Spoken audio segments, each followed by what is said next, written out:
Hey everybody, it's Alan Smith. Welcome back to the channel. Today I've got another special treat for you. It is a battle group battle at Rob's house. 3 versus 3. Soviets versus Germans. Germans on defense. We had Zach, Scotty, Jason, Alex, myself, and Rob. 3v3. That's, I love these games. 2v2, 3v3, big epic battles. Really some of my favorite gaming. So sit back, grab your favorite beverage, grab a snack. Now remember guys, this is excerpts of the battle. And I know everyone says, oh, show the whole game. Look, this game went on for 5, maybe 6 hours. And no one's going to sit and watch a whole battle report for 5-6 hours. And I certainly do not want to edit that, and I certainly do not want to eat up the memory, even though I have a lot of memory in my new editing software. It's just too much, guys. So excerpts is the way to go with battle reports. So sit back and enjoy, and thanks for tuning in today. See you next time. Here we go, guys. We're down in Rob's basement, and we have another epic table.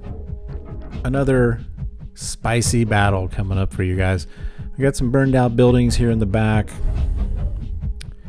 and you can see we're playing a long ways. The Russians are going to be, Soviets are going to be down where Alex, Rob, and Jason are down there at the other end. That's where the Soviets are setting up.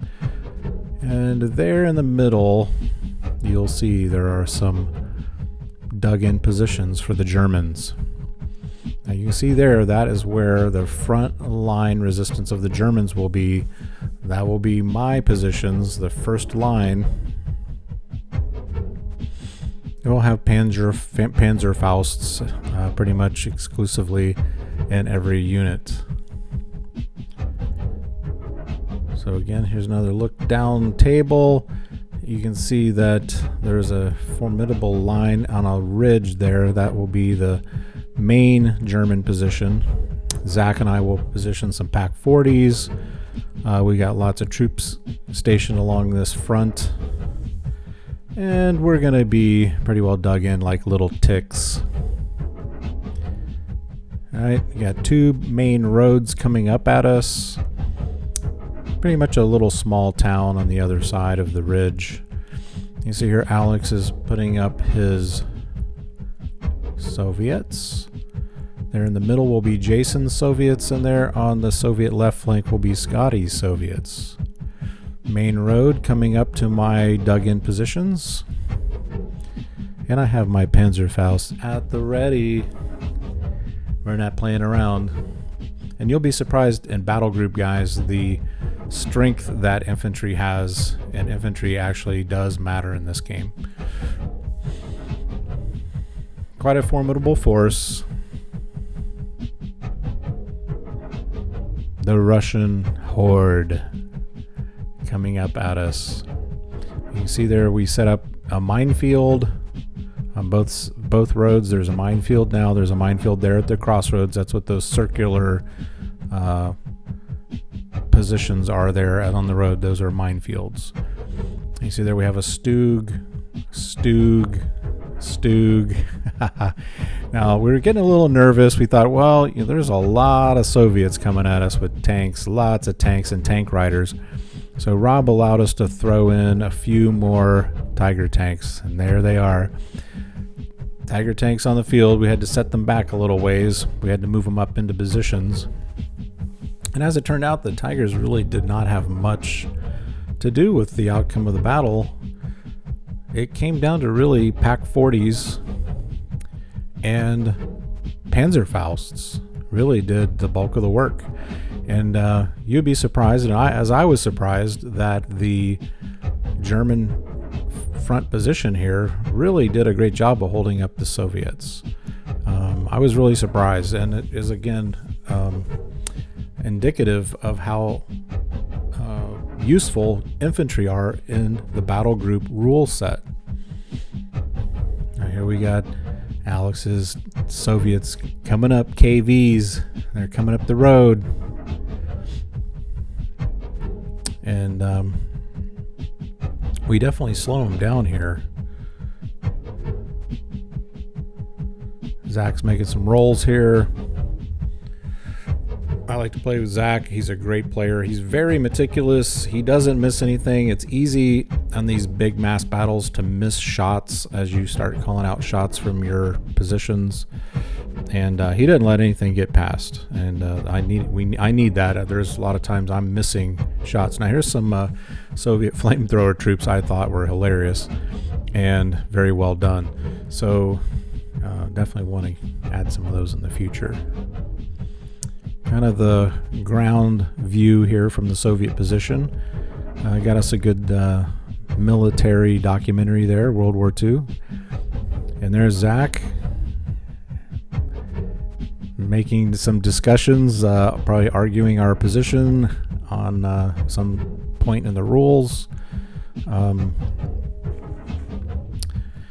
I'm not sure what buildings those are. MDF laser cut. They're really nice. You can ask in the comment section below, and I'm sure Rob will tell you where he got those from. But again, I want to point out with Rob's tables, guys, the use of the felt cloth you can get from any fabric store, and then he brushes on pigments. He paints on roads with the Vallejo basing material that you can use. It's very flexible. In this situation, he's using just flat roads that you can lay on top, right? So what the nice thing about this setup is you put your pillows or hills on the table, then you put the cloth on top, and you can see how much more realistic it makes the terrain in terms of ridges and hills. Now the battle's progressing on. You see all those dice there. Those are signifying basically orders. In Battlegroup, you get so many orders for your round, and we're dispersing their orders. Those dice are representing troops that are on ambush, that they can't be shot at by the Soviets because they've not sprung their ambush yet. And we have other dice that are marking units that are going to use an order and have an action, which is, in my case, firing Panzerfausts at the Soviets. So, just a lot of fun. These big matches can go on longer, anywhere from 4 to 6 hours typically is what we end up running when you get up in this point value. But again, it's three players versus 3 players, so you're getting a lot of team participation, a lot of interaction, just a lot of fun, just good old fun. So I highly recommend you guys, if you can, and even introducing guys into new rule sets, is inviting a couple guys over just to give it a try and doing these big battles like this. It's so much fun. All right, now the Soviets are starting to move through my front line, but I still got active units. Right, they pop down in their little dugout positions, and then they pop up each turn to do some damage. Now you notice that little bag, every time you take a hit, every time you take a loss, you basically have to pull chits out of the bag. And the chits can be points that go against your point values, your unit value, or they can give you special abilities like mine strikes, air strikes, random things that can occur that will add to the spice of the game. So it's a really good point of Battlegroup, the chit bag. So as you go through the battle, your units become weaker by pulling numbers out of the chit bag that basically get counted up at the end of the game to help determine your basic loss of hit points, as it were.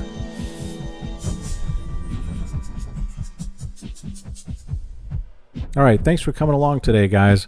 We had a great time, and I encourage you guys to check out Battlegroup. It is a great game, and get out there and have some fun. See you next time, guys.